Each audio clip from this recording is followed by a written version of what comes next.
ஓம் ஸ்ரீ பிரித்யங்கரா தேவியே போற்றி போற்றி. நல்லதே நினைப்போம், நல்லதே நடக்கும். சக்தி பிரித்யங்கரா குழந்தைகளுக்கு இந்த தாயின் ஆசீர்வாதம் என்றுமே முழுமையாக கிடைக்கும். இன்று உன் தாயானவள் உன் குலதெய்வ வாக்கினை அல்லவா உனக்கு கொண்டு வந்திருக்கின்றேன். நீண்ட நாட்களுக்கு பிறகு உன்னுடைய குலதெய்வத்திடம் இருந்து உனக்கான நல்ல செய்தி ஒன்று வந்திருக்கிறது. என் தங்கமே, இந்த நல்ல நாளில் உன் குலதெய்வம் உனக்கு நல்ல வாக்கு தர வேண்டும் என்று நினைக்கிறார்கள். அதற்கு அவர்கள் தேர்ந்தெடுத்திருப்பது உன் தாயானவள் என்னைத்தான். என் தங்கமே, அவர்கள் உன்னிடத்தில் பேச வேண்டும் என்று நினைத்த விஷயம் உன்னுடைய வாழ்க்கை சம்பந்தமானதுதான், வேறெதுவும் கிடையாது. என் பிள்ளையே, நீ உன் வாழ்க்கையில் நடக்கின்ற ஒவ்வொரு நிகழ்வுகளையும் இந்த தாயானவள் நான் வந்து பார்ப்பதற்கு முன்பாக அவர்கள் பார்க்க தொடங்கி விடுகிறார்கள் அல்லவா? அவர்கள்தானே முதன்மையானவர்கள். நீ என்ன நிகழ்வுகளை இல்லத்தில் நடத்தினாலும், உன் வாழ்க்கையில் என்ன நடந்தாலும் அது யாருக்கு தெரிகின்றதோ இல்லையோ, உன்னுடைய குலதெய்வத்திற்கு சர்வ நிச்சயமாக தெரியும் என்பதில் எந்த ஒரு மாற்று கருத்தும் கிடையாது. இந்த தாயானவள் நானே உன் குலதெய்வத்திற்கு பின்னால் உன்னை காண வர முடியும் என்பதை நீ புரிந்து கொள்ள வேண்டும். உனக்கு என்ன கஷ்டம் வந்தாலும், உனக்கு என்ன பிரச்சனைகள் வந்தாலும், உன்னை தேடி முதலில் வருவது உன்னுடைய குலதெய்வம் என்பதில் எந்த ஒரு மாற்று கருத்தும் கிடையாது. என் தங்கமே, உன்னுடைய குலதெய்வம் உன் கஷ்டங்களை எல்லாம் முன்னின்று காண்கின்றார்கள்.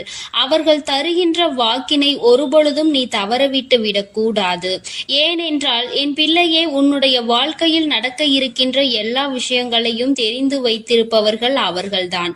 நிச்சயமாக உனக்கு அதற்கான நல்ல தீர்வினையும் கொண்டு வந்து சேர்ப்பார்கள் என்பதில் எந்த ஒரு சந்தேகமும் வேண்டாம். உன்னுடைய பிரச்சனைகளுக்கெல்லாம் முதலில் தீர்வு அவர்களிடம்தான் அதிகமாக இருக்கும். அவர்கள் சொல்கின்ற எல்லா விஷயங்களையும் உன் அம்மா நான் அப்படியே உன் வாழ்க்கையில் நடத்தி கொடுப்பேன். நான் தனித்து நின்று எதையும் உன் வாழ்க்கையில் செய்வது கிடையாது. உன் குலதெய்வத்திடம் இருந்து கருத்து கேட்டுதான் உன் வாழ்க்கையில் என்ன நடத்த வேண்டும் என்ற முடிவுகளை நான் எடுக்க முடியும். இது நாள் வரையிலும் உன் வாழ்க்கையில் நீ எத்தனையோ வேதனைகளை அனுபவித்திருப்பாய், எத்தனையோ கஷ்டங்களை கண்டிருக்கின்றாய், எத்தனையோ சோதனைகளையும் நீ கண்டிருக்கின்றாய். பல சோதனைகளை கண்டு இந்த வாழ்க்கையில் நீ வெற்றி பெறக்கூடிய சூழ்நிலையை இப்பொழுதுதான் உணர தொடங்கி இருக்கின்றாய். அதனால்தான் இன்று உன்னுடைய குலதெய்வத்தின் வாக்கினை நான் கொண்டு வந்திருக்கின்றேன். என் அன்பு பிள்ளையே, இந்த நல்ல நாளில் குலதெய்வத்தின் வாக்கு கிடைப்பது என்பது அத்தனை சாதாரண விஷயம் கிடையாது என் தங்கமே. அதனால் உனக்கு கிடைக்கும் பொழுது அதனை நீ சரியாக உன் வாழ்க்கையில் பயன்படுத்திக் கொள் என்றுதான் அம்மா சொல்கின்றேன். என்றென்றைக்கும் உனக்கு நல்ல ஆசீர்வாதங்களை வழங்கி கொண்டு இருக்கின்றார்கள். அவர்களை நீயே வேண்டாம் என்று தள்ளி நிற்க சொன்னாலும் அவர்கள் உன்னை விட்டு ஒரு அடி கூட விலகி நிற்பது இல்லை என்பதை நீ புரிந்து கொள்ள வேண்டும். என் தங்கமே, எல்லாவற்றிற்கும் முதன்மையாக இருக்கக்கூடிய உன் குலதெய்வம் இன்று உனக்கு தர வந்திருக்கின்ற இந்த வாக்கானது உன்னுடைய வாழ்க்கையில் அதிசக்தி வாய்ந்த வாக்காக இருக்கும். என் குழந்தையால் மறக்க முடியாத நல்ல வாக்காக இருக்கும். என் தங்கமே, நான் எப்பொழுதும் உன்னை தேடி வந்து உன்னோடு பேசிக் கொண்டிருப்பதை உன் குலதெய்வம் கண்டதினால்தான் என் மூலமாக உன்னிடத்தில் பேசுகிறார்கள். அதற்கும் என் பிள்ளைக்கு சந்தேகம் வரும் அல்லவா? குலதெய்வம் என்னிடத்தில் பேச வேண்டியதுதானே, எதற்காக உன் மூலமாக என்னிடத்தில் பேசுகிறார்கள் என்ற சந்தேகம் உனக்கு வரத்தானே செய்யும். என் தங்கமே, உன்னுடைய சந்தேகத்திற்கான பதிலை நான் இப்பொழுதே உன்னிடம் சொல்லிவிடுகின்றேன். நீ என்னோடு அதிக அன்போடு இருப்பதனால் என் மூலமாக உன்னை காண வந்திருக்கின்றார்கள். அப்படியானால் ஒரே நேரத்தில் உன்னுடைய குலதெய்வத்தையும் உன்னுடைய இஷ்ட தெய்வத்தையும் கண்டுவிட்ட பலன் உனக்கு கிடைத்து விடும் அல்லவா? என் தங்கமே, இந்த தாயானவள் உன் வாழ்க்கையில் எந்த அளவிற்கு இடத்தை பிடித்திருக்கிறேன் என்பது நான் நன்கு உணர்ந்த விஷயம்தான். என் பிள்ளையே, நீண்ட நாளாக உன் தாயானவள் உன் வாழ்க்கையில் இருக்கின்ற ஒரு கஷ்டத்தை புரிந்துதான் அதற்கான தீர்வினை கொடுப்பதற்காக வந்திருக்கின்றேன். இனி இந்த வாழ்க்கையில் உனக்கு நல்லது நடக்கும் என்பதை நீ முழுமையாக நம்பிவிட்டாலே போதும். எல்லா கஷ்டங்களிலும் இருந்து உனக்கு நான் நிச்சயமாக ஒரு நல்ல நிலையை கொடுப்பேன். இதில் எந்த ஒரு மாற்று கருத்தும் கிடையாது. எல்லா சூழ்நிலைகளும் உன் வாழ்க்கையில் மாறிவிடும். குலதெய்வம் இன்று உனக்கு தருகின்ற வாக்கினை சரியாக கேட்டுக்கொள். அதை உன்னுடைய மனதிற்குள் நீ பதிய வைத்துக்கொள். என் குழந்தையே, உன் குலதெய்வம் உன்னிடத்தில் சொல்கின்ற முக்கிய முக்கியமான விஷயம், உன் வாழ்க்கையில் பல மாற்றங்கள் ஏற்பட போகிறது என்றுதான் சொல்கின்றார்கள். ஒரு கஷ்டத்தில் இருந்து நீ மீண்டு வரப் போகின்றாய். உன்னை கை நீட்டி பேசிய ஒருவர் உன்னிடத்தில் மன்னிப்பு கேட்கப் போகின்றார். உன் மனதினை காயப்படுத்திய ஒருவர் இன்று வேதனைப்பட்டு கொண்டிருக்கிறார். குலதெய்வத்தின் முன்னால் நின்று யாரெல்லாம் உன்னை சபித்தார்களோ அவர்கள் வாழ்க்கை கேள்விக்குறியாக மாறி நின்று கொண்டிருக்கிறது. இப்படி ஒவ்வொருவரும் அவர்கள் வாழ்க்கையில் செய்திருக்கின்ற விஷயங்களை கண்டு மனம் வேதனை பட போகின்றார்கள். உனக்கு வாழ்க்கையில் கஷ்டம் வந்துவிட்டது என்று எண்ணி வருத்தப்படாமல், என் பிள்ளையே, இனி உன் வாழ்க்கையில் நடப்பது எல்லாமே உன் சந்தோஷத்தை மட்டுமே அடிப்படையாக கொண்டது என்பதை நீ புரிந்து கொண்டால் போதும். என் பிள்ளையே, இந்த வாழ்க்கை உனக்கு கொடுத்தது எல்லாமே இனி உன்னுடைய மனநிலையில் சந்தோஷத்தை கொண்டு வந்து கொடுக்கும் என்பதை நீ புரிந்து கொண்டால் போதும். எல்லோரும் ஒரு நாள் இந்த தாயானவள் என்னுடைய வாழ்க்கையில் என்ன நடத்தி கொடுத்தாள் என்று நிச்சயமாக யோசிக்கின்றபடி உன் வாழ்க்கையில் அம்மா நிச்சயமாக நல்ல விஷயத்தை நடத்தி கொடுப்பேன் என்பதை நீ புரிந்து கொண்டால் போதும். இப்பொழுதெல்லாம் இந்த வாழ்க்கையில் நீ பட்ட கஷ்டங்களுக்காக வேதனைப்பட்டு நின்றாயோ, அந்த நேரத்தில் எல்லாம் உன் குலதெய்வமும் உன் தாயானவள் நானும் உன்னை காக்க வந்திருக்கிறோம் என்பதை ஒரு நாளும் நீ மறந்துவிடக் கூடாது. ஒரு விஷயம் தவறு என்று தெரிந்துவிட்டால் அதை ஒரு நாளும் என் பிள்ளை நீ செய்ய துணியாதே. அதே நேரத்தில் ஒரு விஷயத்தை செய்யும் பொழுது அது உனக்கு சரி என்று தோன்றிவிட்டது என்றால் யார் சொன்னாலும் அதன் பிறகு அதை நீ நிறுத்தி விடாதே. நல்லபடியாக அதை செய்து நீ வெற்றி பெறுவதற்கான முயற்சிகளை எடுத்துக்கொள்ள வேண்டுமே தவிர ஒரு நாளும் என் பிள்ளை இந்த வாழ்க்கையில் நீ அடைய நினைக்கின்ற விஷயங்களை அடையாமல் விட்டுவிடக் கூடாது. உன்னுடைய முயற்சி இந்த வாழ்க்கையில் அதிகமாக இருப்பது போல இனி உன் வாழ்க்கையில் நடப்பது எல்லாமே உன் சந்தோஷத்தை மட்டுமே அடிப்படையாக கொண்டது என்பதனை நீ புரிந்து நடந்து கொள்ள வேண்டும். உனக்கு என்றென்றைக்கும் உன்னுடைய குலதெய்வம் துணை இருக்கின்றது என்பதை புரிந்து கொண்டு உனக்கு என்னாலும் இந்த தாயானவளின் உடைய ஆசீர்வாதங்கள் இருக்கும் என்பதை நினைவில் வைத்து கொண்டு நீ செய்ய நினைக்கின்ற விஷயங்கள் எல்லாவற்றையும் சரியாக செய்து கொண்டு இருக்க வேண்டும். என் தங்கமே, என்றெல்லாம் இந்த தாயானவள் உன் வாழ்க்கையில் வருகின்றாரோ என் தங்கமே, என்றெல்லாம் இந்த தாயானவள் உன் வாழ்க்கையில் வருகின்றாளோ அன்றெல்லாம் என் கூட உன்னை காண உன் குலதெய்வமும் வருகிறார் என்பதை நீ மறந்துவிடக் கூடாது. என் பிள்ளையே, எந்த விஷயங்களை உன் வாழ்க்கையில் செய்வதாக இருந்தாலும் நாங்கள் இருவரும் கலந்து ஆலோசித்துதான் உனக்கு செயல்படுத்துவோம் என்பதையும் நீ நினைவில் வைத்துக் கொள்ள வேண்டும்.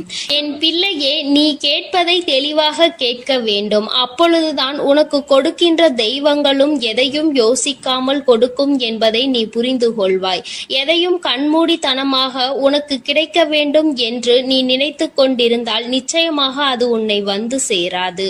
உனக்கு பிறகு அதனால் நீ படுகின்ற கஷ்டங்களை நாங்கள் வேடிக்கை பார்க்க முடியாது. எதை கொடுக்க வேண்டுமோ அதை சர்வ நிச்சயமாக உனக்கு நாங்களே தேடி வந்து கொடுப்போம் என்பதில் எந்த ஒரு மாற்று கருத்தும் கிடையாது. என் தங்கமே, இந்த வாழ்க்கையில் உனக்கு நடந்துவிட்ட எல்லா விஷயங்களிலும் இருந்து நீ நல்லபடியாக மீண்டு வரப் போகின்றாய். அவர் உன் வாழ்க்கையில் உனக்கு கஷ்டங்களை கொடுக்கிறார் என்று நீ நினைத்து விடாதே. அவர்கள் நிச்சயமாக உன்னை நினைத்து வருத்தப்படதான் செய்கின்றார்கள். உனக்கு நல்ல நேரம் ஆரம்பித்து விட்டது என்பதை தான் உன் குலதெய்வம் இன்று நான் உன்னிடத்தில் சொல்ல வந்தேன். இனி எந்த சூழ்நிலையிலும் நீ கவலைப்படாமல் இரு. நான் உன் வாழ்க்கையை உயர்நிலைக்கு கொண்டு செல்ல போகின்றேன். என் குழந்தையே, உன் குலதெய்வ வாக்கினை நீ கேட்டுவிட்டாய் அல்லவா? உன்னோடு இருந்து உன் வாழ்க்கையை உயர்த்துவதற்காக அவர்கள் வந்திருக்கின்றார்கள். இனி ஒருபோதும் என் பிள்ளை நீ தடம் புரண்டு சென்று விடாதே. நல்லது நடக்கின்ற நேரத்தில் உன் குலதெய்வம் உன்னை காண வந்திருக்கிறது என்றால் என் பிள்ளையே, இனி இந்த வாழ்க்கையில் என்றென்றைக்கும் உனக்கு சந்தோஷம் மட்டுமே நிலைத்திருக்க போகிறது என்பதை நீ புரிந்து கொண்டு விட்டால் போதும். என் அன்பு பிள்ளைக்கு இந்த தாயானவளினுடைய ஆசீர்வாதங்களும் உன் குலதெய்வத்தினுடைய ஆசீர்வாதங்களும் எப்பொழுதும் முழுமையாக கிடைக்கும். என் தங்கமே, அதனால் நீ எதற்காகவும் கலங்காதே, எதை நினைத்தும் வருந்தாதே. நீ நல்லதையே நினைத்தால் உன் வாழ்வில் எல்லாம் உனக்கு நல்லதாக மட்டுமே நடக்கும். என் அன்பு பிள்ளையே, உன்னை கண்ணீர் சிந்த வைத்தவர்கள் கண் கலங்கி நிற்கப் போகின்றார்கள். என் தங்கமே, இன்று இந்த தாயானவள் உன்னுடைய குலதெய்வ வாக்கினை கொண்டு வந்திருக்கின்றேன். குலதெய்வ வாக்கை தவிர்த்து விடாதே. ஏனென்றால் உன்னுடைய மிகப்பெரிய கேள்விக்கு உன் குலதெய்வத்திடம் இருந்து உனக்கு பதில் வந்திருக்கின்றது. என் தங்கமே, இன்று இந்த தாயானவள் உன்னை தேடி வந்து உனக்கான நல்ல வாக்கினை கொண்டு வந்ததற்கு மிகவும் முக்கியமான காரணம் என்ன தெரியுமா? என் பிள்ளைக்கு மனதில் இருக்கின்ற ஒரு மிகப்பெரிய குழப்பத்திற்கு தீர்வினை கொண்டு வந்து சேர்க்க வேண்டும் என்பதுதான். நான் இங்கே கண்ணீர் சிந்துகிறேன், யாருக்கும் எந்த துரோகத்தையும் செய்யாமல். ஆனால் என்னை கண்ணீர் சிந்த வைத்தவர்கள், என்னை மனம் வருந்த வைத்தவர்கள் அங்கே நிம்மதியாக இருப்பதற்கு என்ன காரணம் தாயே என்று என் பிள்ளை நீ என்னை பார்த்து கேட்கின்றாய் அல்லவா? இந்த கேள்விக்கு உனக்கு நான் பதில் கொடுக்க வேண்டும் அல்லவா? என் குழந்தையே, நீ எத்தனையோ கண்ணீர் சிந்தினாய். சரி, நீ இப்படி கண்ணீர் சிந்துவதற்கு யார் காரணம் என்று ஒரு நொடி உணர்ந்து பார்த்தாயா? உண்மையாகவே நீ இப்பொழுது சிந்திய இந்த கண்ணீருக்கு அவர்கள் உண்மையில் தகுதியுடையவர்கள் தானா? அவர்கள் பேச்சுக்கு நீ மதிப்பு கொடுத்தது நியாயம்தானா என்பதை முதலில் நீ தெளிவாக புரிந்து கொண்டிருந்தால் உனக்கே பாதி பதில் அப்பொழுதே கிடைத்திருக்கும். சரி, அவர்கள் சொல்வதை சொல்லிவிட்டார்கள், நீயும் அழுவதை அழுது விட்டாய். இப்பொழுது உன் குலதெய்வம் இதற்கு பதில் சொல்ல வந்ததற்கு காரணம் என்ன தெரியுமா? இது உன் குலதெய்வத்தின் வார்த்தைகளுக்கு உன் வாழ்க்கையில் இடம் கொடுக்க வேண்டிய காரியமாக மாறிவிட்டது. ஏனென்றால் இந்த பிரச்சனைகள் உன் குலத்தில் இருக்கின்ற பிள்ளைகளுக்கு இடையே ஆனது.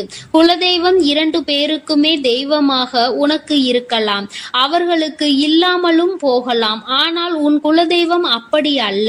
இருவருக்குமே உன் குலதெய்வம் ஒன்று என்பதனால் இப்பொழுது அவர்கள் இதற்கு பதில் தர வேண்டிய கட்டாயம் வந்துவிட்டது.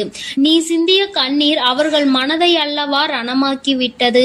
நீ தேவையோடுதான் கண்ணீர் சிந்தினாய், தேவையில்லாமல் கண்ணீர் சிந்தவில்லை. இதுவெல்லாம் அவர்களுக்கு நன்றாக தெரியும். என் குழந்தையே, நீ தவறுகள் செய்திருந்தாலும் சரி, தவறுகள் செய்யாவிட்டாலும் சரி, அதற்கு என்ன விஷயங்கள் என்ன காரணங்களாக உன் வாழ்க்கையில் வந்தாலும் அதை நீ சரியான கோணத்தில் எதிர்கொண்டு இருக்க வேண்டுமே தவிர ஒருபொழுதும் அழுது உன்னுடைய நிலையில் இருந்து நீ இறங்கி வந்திருக்க கூடாது.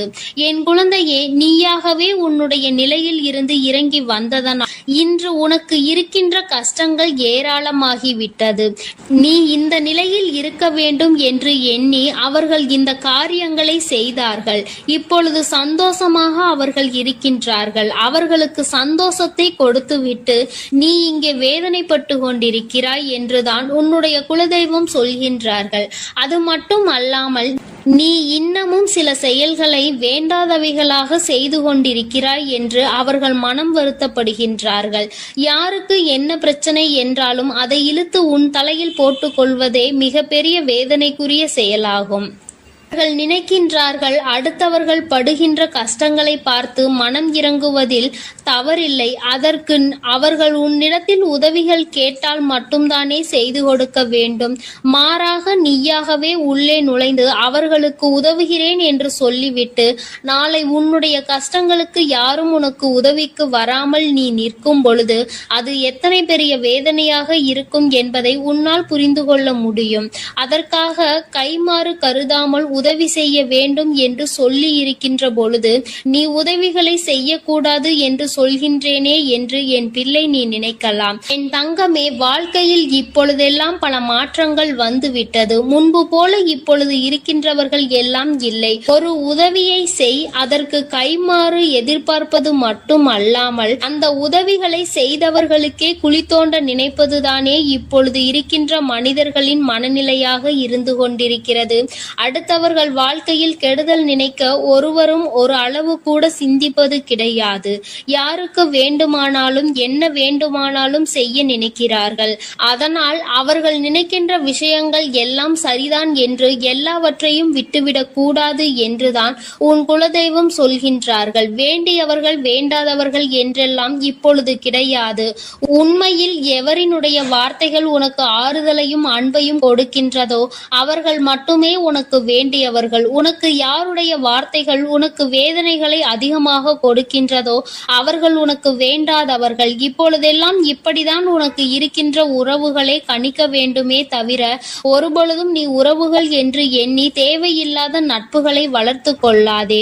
என் பிள்ளையே, தெரியாதவர்கள் கூட ஓடி வந்து உதவிகளை செய்து கொடுத்து விடுவார்கள். தெரிந்தவர்கள் இங்கே உதவிகளை செய்வது கிடையாது. தெரிந்தவர்கள் தான் அடுத்தவர்களுக்கு உதவிகளை செய்தால் எங்கே அவர்கள் வாழ்க்கையில் முன்னேற்றம் வந்துவிடுமோ என்று எண்ணி அதை செய்ய மறுக்கின்றார்கள். என் தங்கமே, இதையெல்லாம் இனிமேல் உன் வாழ்க்கையில் நடக்க இருக்கின்ற விஷயங்கள்.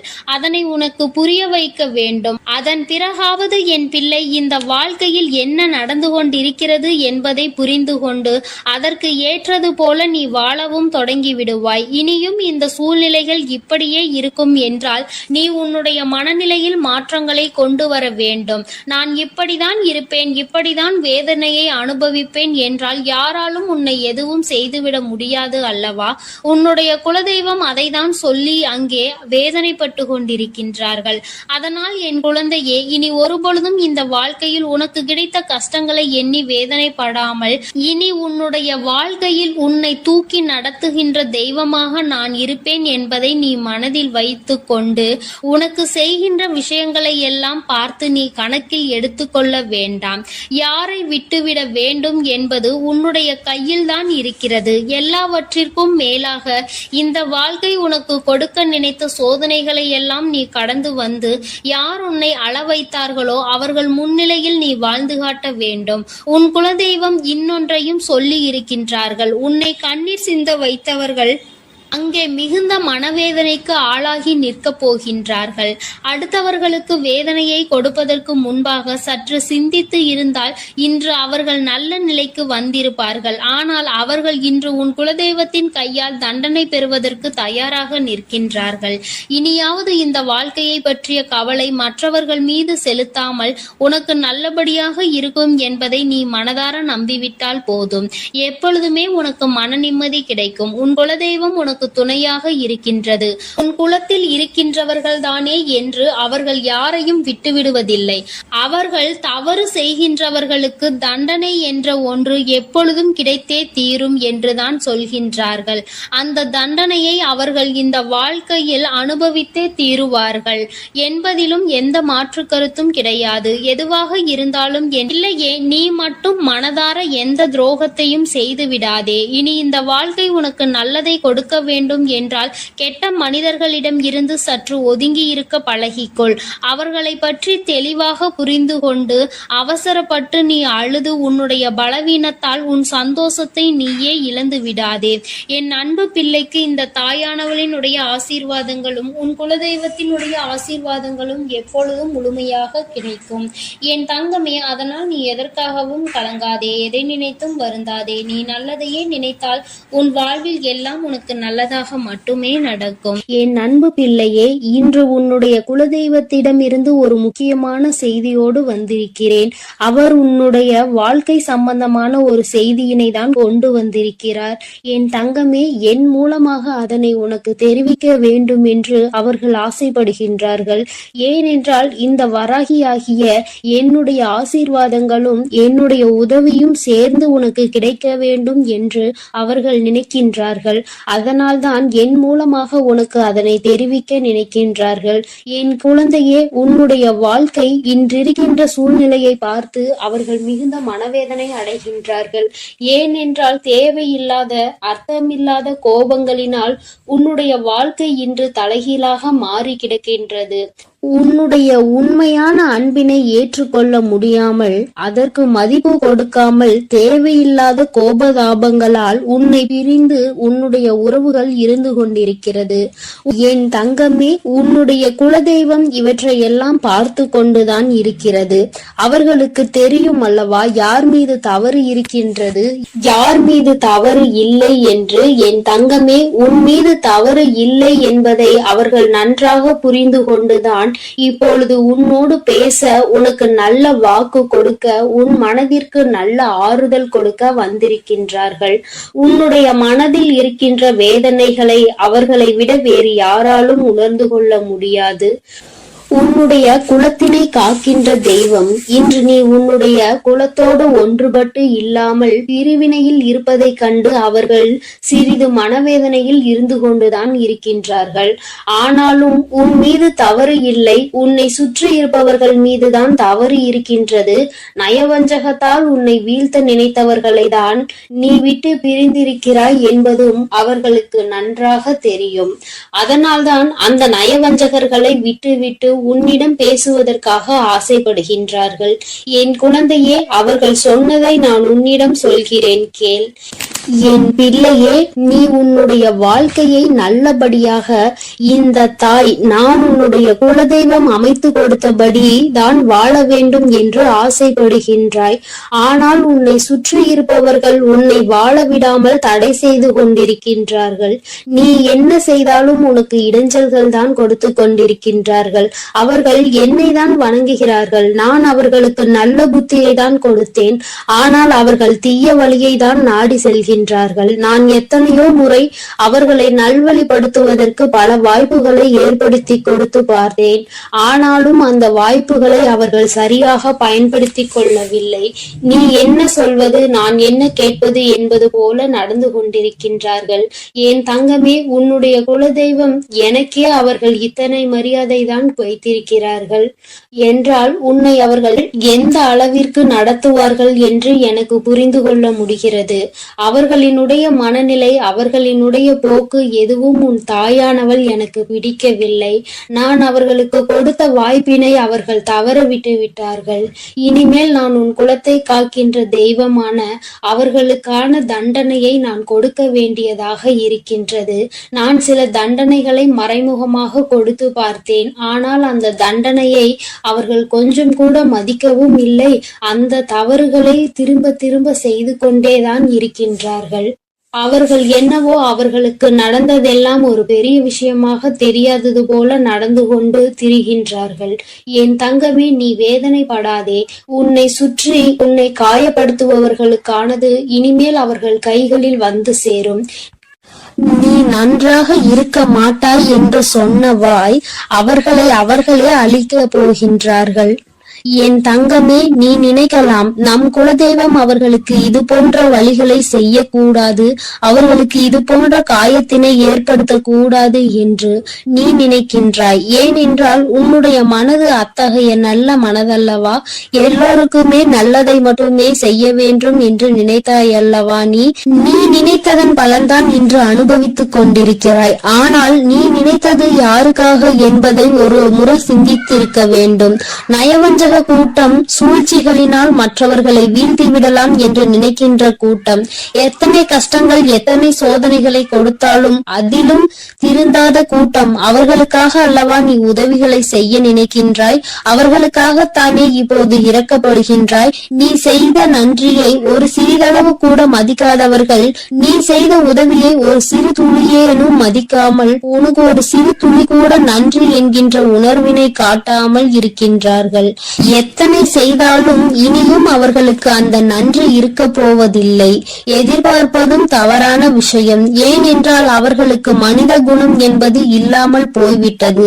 அவர்கள் தீய சக்தியின் பிடியில் இருந்து கொண்டிருக்கின்றார்கள். அதனால் அவர்களை தீய சக்தியின் பிடியில் இருந்து மீட்டெடுப்பதோடு மட்டுமல்லாமல் நல்ல பாடத்தினை புகட்ட வேண்டுவது உன்னுடைய குலதெய்வத்தினுடைய கடமையாக இருக்கின்றது. என் தங்கமே, நீ வேதனைப்படாதே. உன் வாழ்க்கை சில சமயங்களில் உனக்கு பிரச்சனைகளை தரும் பொழுதெல்லாம் நீ நினைக்கின்றாய் அவர்கள் விட்ட சாபமாக இருக்குமோ, நம்மை சுற்றி சுற்றி நமக்கு செய்ய நினைத்த தீய வினைகளாக இருக்கும் என்று. என் தங்கமே, நிச்சயமாக அவர்களின் சாபங்களோ அவர்கள் தீய வினைகளும் ஒருபோதும் உன் வாழ்க்கையில் பலிக்காது. இதுவரை பலிக்கவும் இல்லை. உன்னுடைய வாழ்க்கையில் நடந்து கொண்டிருக்கின்ற பிரச்சனைகளுக்கு உன்னோடு இருப்பவர்களே காரணமாக இருக்கின்றார்கள். அர்த்தமற்ற கோபங்கள், தேவையில்லாமல் மற்றவர்களின் பேச்சை கேட்பது, இது போன்ற செயல்களால் உன்னுடைய உண்மையான அன்பினை வெறுத்து ஒதுக்கி இப்பொழுது வாழ வழியில்லாமல் தவித்து நின்று கொண்டிருக்கிறார்கள். உன்னை பிரிந்தவர்கள் நன்றாக இருக்கின்றார்கள் என்று நீ ஒருபோதும் எண்ணி விடாதே. நான் என் குழந்தையை வேதனைப்படுத்தியவர்களுக்கு நிச்சயமாக சந்தோஷத்தினை ஒருபோதும் வழங்கிவிட மாட்டேன். அது எத்தனை பெரிய தவறு என்பதை அவர்கள் நிச்சயமாக உணரும் வரை இந்த தாயானவள் அவர்களுக்கு பாடத்தினை புகட்டி கொண்டுதான் இருப்பேன். என் குழந்தையே, உன்னுடைய குலதெய்வமான நான் இனிமேல் உன் வாழ்க்கையில் நடக்கின்ற பல நல்ல நிகழ்வுகளுக்கு பொறுப்பெடுத்துக் கொள்கிறேன். நீ சந்தோஷமான மனநிலைக்கு மாற போகின்றாய். உனக்கு தீங்கு செய்ய நினைத்தவர்கள் அதற்கான பலனை அனுபவிக்க போகின்றார்கள். உன்னை விட்டு பிரிந்த வாழ்க்கை மீண்டும் உன்னிடமே வந்து சேர போகின்றது. நீ உனக்கு யாரெல்லாம் நல்லது செய்யவில்லை, உன்னை பழிவாங்க வேண்டும் என்று நினைத்தார்கள், உனக்கு தீங்கு செய்ய வேண்டும் என்று நினைத்தார்கள் என்று நினைக்கிறாயோ, அவர்களை எல்லாம் நினைப்பதை முதலில் நிறுத்திவிடு. அவர்களை எல்லாம் ஒரு ஆளாக நீ மதிக்கவே வேண்டிய அவசியம் இல்லை. உன் முன்னால் வந்து நின்றால் கூட யாரோ என்று கடந்து சென்று கொண்டே இரு. ஒருபோதும் அவர்களினுடைய உறவை நீ ஒட்டிக்கொள்ள வேண்டும் என்று நினைக்க தேவையில்லை. இந்த உறவு உன் வாழ்க்கை முழுவதும் தொடரப்போவதும் இல்லை. நிச்சயமாக ஏதாவது ஒரு இக்கட்டான கட்டத்தில் உன்னை யாரென்று தெரியாதது போல நடந்து கொள்வார்கள். நிறைய அதற்கான வாய்ப்புகள் இருக்கின்றது. இன்றிருக்கின்ற மனிதர்களின் மனநிலை எல்லாம் அப்படிதான் இருக்கிறது. எல்லாம் தனக்கு மட்டும்தான், வேறு யாருக்கும் எதுவும் கொடுக்க கூடாது என்ற எண்ணம் அவர்களுக்குள் இருக்கும் வரை அவர்கள் வாழ்க்கையில் ஒருபோதும் எந்த ஒரு முன்னேற்றத்தையும் கண்டுவிட முடியாது. என் குழந்தைகளை நான் என்னுடைய குடும்பம் ஒற்றுமையாக இருக்க வேண்டும் என்றுதான் ஆசைப்பட்டேன். ஆனால் அதில் இது போன்ற நயவஞ்சகர்கள் இருக்கும் பொழுது நானே ஒற்றுமையாக இருப்பதே எப்படி என்று யோசிக்க ஆரம்பித்து விட்டேன். இது போன்ற நயவஞ்சகர்களின் பிடியில் என்னுடைய குழந்தை சிக்காமல் இருப்பதே நல்லது என்பதை உணர்ந்து கொண்டேன். எனக்கு என்ன கஷ்டம் வந்தாலும் என்னுடைய குலதெய்வம் என்னை கைவிடாது, என்னை நிச்சயமாக காப்பாற்றும் என்று நீ நல்ல எண்ணத்தோடு நினைக்கின்றாய் அல்லவா? நிச்சயமாக உன்னை ஒருபோதும் நான் கைவிட மாட்டேன். அதே சமயத்தில் உன் குடும்பத்திலேயே இருப்பவரே அவருக்கு நல்லது செய்வேன் என்று நினைத்து கொண்டு அவர் மனதில் எந்த ஒரு நல்ல எண்ணங்களும் இல்லாமல், நேர்மை என்பது துளி கூட இல்லாமல் செயல்களை செய்து கொண்டு இருக்கும் பொழுது ஒருபோதும் என்னுடைய ஆசிகள் அவர்களுக்கு கிடைக்காது. என் தங்கமே, உன்னுடைய குலதெய்வத்தினை வாக்கினை கேட்டாய் அல்லவா? ஒருபோதும் உனக்கு நயவஞ்சகத்தை செய்பவர்கள், உனக்கு துரோகத்தை செய்ய நினைப்பவர்களுக்கு அவர்கள் ஒருபோதும் துணை போகவும் மாட்டார்கள். அவர்களுக்கு எந்த ஒரு நல்ல விஷயங்களையும் செய்து கொடுக்கவும் மாட்டார்கள். உன்னுடைய உண்மையான பக்திக்கு நிச்சயமாக அவர்கள் நல்ல பலனை கொடுப்பார்கள். அதனால் நீ துரோகிகளை நினைத்து வருத்தப்படாதே, அவர்களை நினைத்து வேதனைப்படாதே. என்ன வேண்டுமானாலும் அவர்கள் செய்துவிட்டு போகட்டும். உன்னுடைய குலதெய்வத்தோடு இந்த வராகியும் உனக்காக எப்பொழுதும் நிற்கும் பொழுது நீ எதற்காகவும் வருந்த கூடாது. அவரவர் செய்கின்ற காரியங்களுக்கான பலனை நிச்சயமாக அவரவர்களே அனுபவிப்பார்கள். அவை எல்லாம் இனி உன் கண்முன்னே நிகழும் என்பதில் எந்த ஒரு மாற்று கருத்தும் கிடையாது. தன்னுடைய வினையை தானே சுமந்துவிட்டு செல்லட்டும். நீ இது போன்ற மனிதர்கள் இடையே ஒருபோதும் பழக்கத்தை வைத்துக் கொள்ள வேண்டாம். இனியும் இந்த நட்பு தொடருவதனால் எந்த ஒரு பயனும் இல்லை என் செல்ல குழந்தையே. அதனால் நீ கவனமாக இரு. நானும் உன் குலதெய்வமும் எப்போதும் உன்னோடே இருக்கிறோம். நீ எதற்காகவும் கலங்கி நிற்க வேண்டாம். நான் உங்களோடு இருந்து உங்களை எப்பொழுதும் வழிநடத்தி சென்று கொண்டேதான் இருக்கிறோம். என் அன்பு குழந்தைக்கு இந்த சக்தி பிரித்யங்கராவின் அன்பும் ஆசீர்வாதமும் முழுவதுமாக கிடைக்கும். ஓம் ஸ்ரீ பிரித்யங்கரா தேவியே போற்றி போற்றி. ஓம் ஸ்ரீ பிரித்யங்கரா தேவியே போற்றி போற்றி.